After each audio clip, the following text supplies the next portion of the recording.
Hello friends, welcome back to my channel. मी गीता आणि तुम्हा सर्वांचं माझ्या यूट्यूब चॅनलमध्ये खूप खूप खूप मनापासून स्वागत. सो फ्रेंड्स, मी आत्ता आलेले आहे बद्रीनाथ धामला. मी मागच्या व्हिडिओत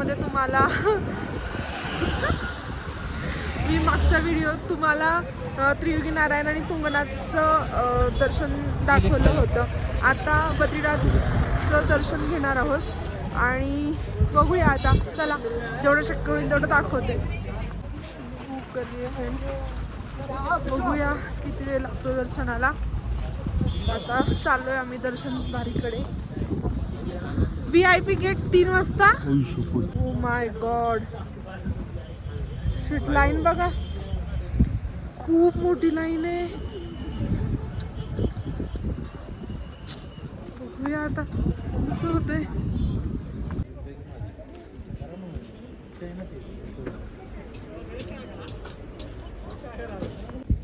फ्रेंड्स, तुम्हाला बद्रीनाथमध्ये खूप चांगले चांगले हॉटेल्स राहायला मिळतील. अगदी स्वच्छ आणि नीट क्लीन वगैरे. आणि एक 2000 रुपीजपर्यंत त्याचे रेट्स असतात.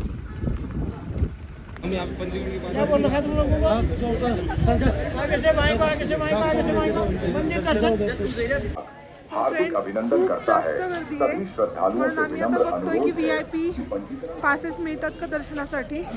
आम्हाला असं कळालंय की पर हेड 500 रुपीजचा पास आहे आणि त्याने थोडंसं लवकर दर्शन होईल. सो आम्ही ट्राय करतो की ते मिळतील आम्हाला. आम्ही 12 जण आहोत, त्यामुळे 12 पासेस मिळणं थोडं, 1-2 असेल तर पटकन मॅनेज होतं, पण 12 लोकांचं मॅनेज होणं थोडं अवघड जातं. But let's hope for good की मिळून जाईल पास. बघूया आता. जय बद्री निशान. फ्रेंड्स, हे मंदिराचं इथे मंदिर आहे आणि खाली इथे लगेचच हे तप्तकुंड आहे. असं म्हणतात या पाण्यात आंघोळ केल्यानं सगळे रोग वगैरे नाहीसे होतात, त्वचेचे रोग नाहीसे होतात. आणि हे पाणी एवढ्या थंडीत, हे शेजारी हे नदीचं पाणी अतिशय बर्फासारखं थंड आहे आणि हे पूर्ण उकळतं पाणी असतं. बद्री निशानाय नमः.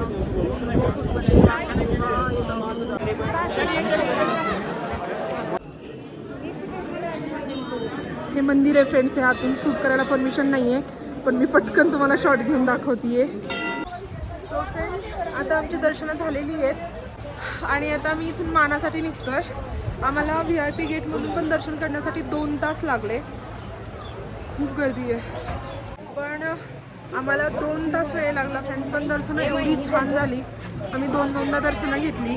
खूप खूप प्रसन्न वाटतं, खूप छान वाटतंय. सो फ्रेंड्स, आता आम्ही इथे दर्शनं घेऊन, बद्रीनाथचे दर्शन घेऊन आम्ही निघालोय मानासाठी. बद्रीनाथमधून माना गाव आहे 4 किलोमीटरच्या अंतरावर आणि बद्रीनाथजींचं दर्शन खूप छान झालंय. सकाळी आम्ही इथं बद्रीनाथमध्ये आलो त्यावेळेला खूप ट्रॅफिक होतं मानामध्ये, असं आम्हाला आमचे जे ड्रायव्हर दादा आहेत त्यांना सांगितलं त्यांच्या फ्रेंडने.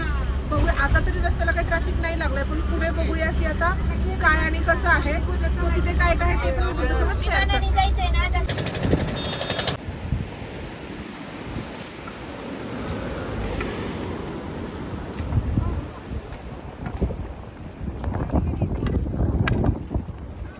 ते 1.5 किलोमीटर अलीकडेच गाड्यांना थांबवायला सांगितलंय. सकाळी खूप ट्रॅफिक झालं होतं म्हणून.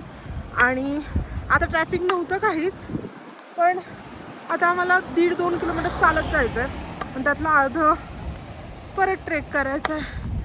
थकले आता ट्रेक करून करून, बस बघायचं आहे. चला.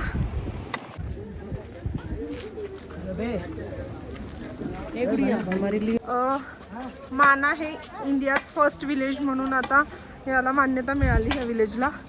आणि तुम्हाला इकडे सगळ्या रस्त्याला दाखवते मी, असे छोटे छोटे शॉप मिळतील. इथले जे स्थानिक लोक आहेत त्यांची.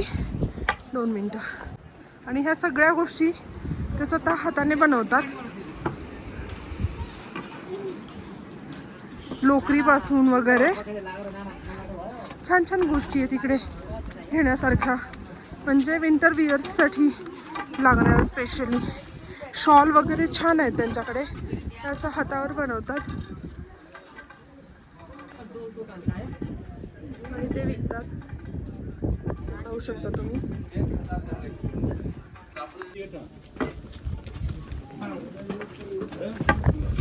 फ्रेंड्स, तुम्हाला इथे पिट्टू पण मिळतील. तुम्हाला जर चालत जायचं नसेल तर तुम्ही पिट्टू करू शकता आणि ते येण्या जाण्याचे 1500 सांगतात, पण तुम्ही त्यात बार्गेन करू शकता. हे गणेश गुफा आहे फ्रेंड्स, आणि इथून असं पुढे गेलं की व्यास गुफा आहे. तर अगोदर आपण गणेश गुफाला जाऊया आणि मग व्यास गुफा पाहूया. इथे महाभारताचं लेखन केलं. इथं महाभारत कंप्लीट झालं.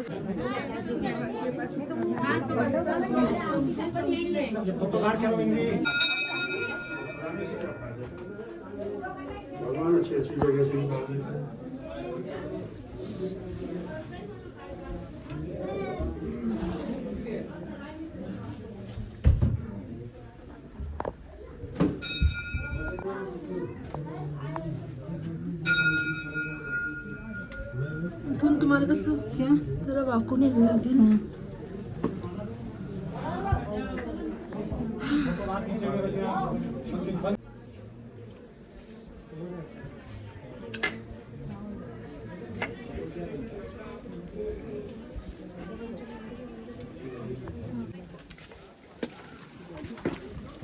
आता फ्रेंड्स, आम्ही चाललोय व्यास गुफेकडे. वरती इथे व्यास गुफा आहे आणि आपण आत्ताची बघितली ती गणेश गुफा होती. प्रथम दुकान भारत.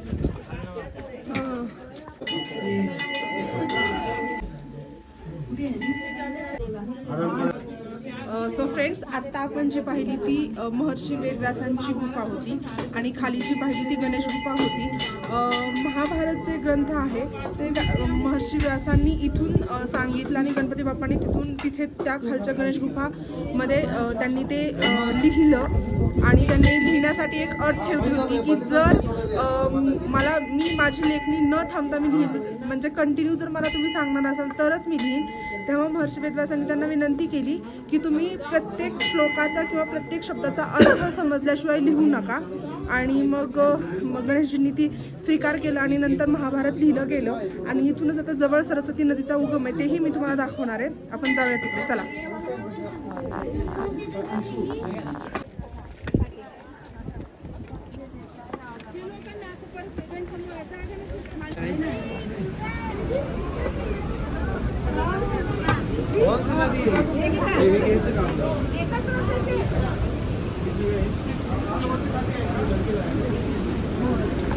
असं म्हणतात हे जे पाणी येत आहे ते मानसरोवरचं पाणी आहे आणि इथे ही धारा निघते आणि ही सरस्वती माता आहे.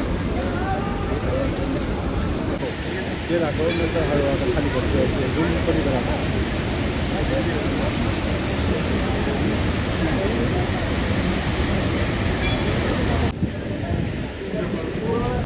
इथे सरस्वती नदीचा उगम होतो आणि तुम्ही पाहिलं असेल किती प्रचंड वेग आणि केवढा भयंकर आवाज येतो त्या पाण्याचा.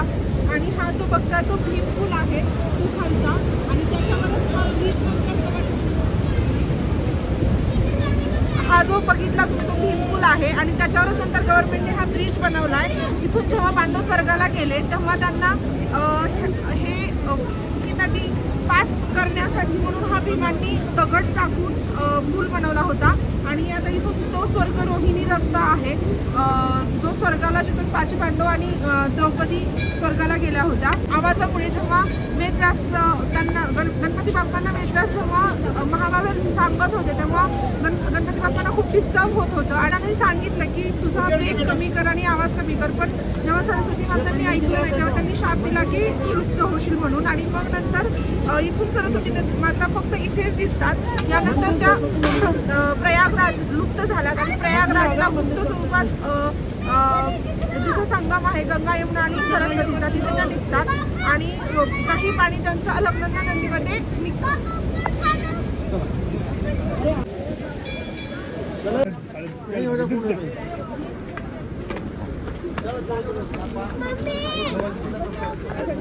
हो जाएगा चलो इतना तो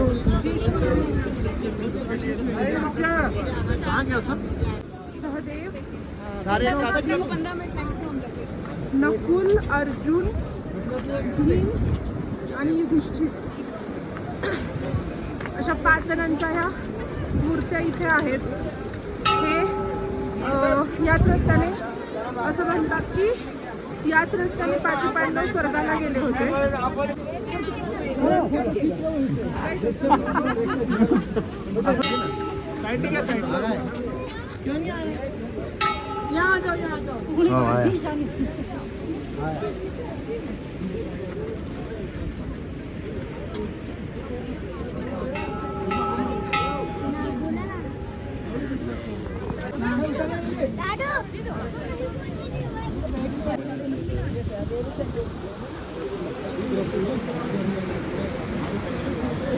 सो फ्रेंड्स, मला जेवढं शक्य होईल तेवढं दाखवण्याचा मी प्रयत्न केला आहे. तुम्हाला व्हिडिओ कसा वाटला हे मला कमेंट्स बॉक्समध्ये नक्की सांगा. आणि जर तुम्हाला व्हिडिओ आवडला असेल तर लाईक करा, शेअर करा आणि असेच छान छान व्हिडिओ बघण्यासाठी माझ्या चॅनलला नक्की सबस्क्राईब करा.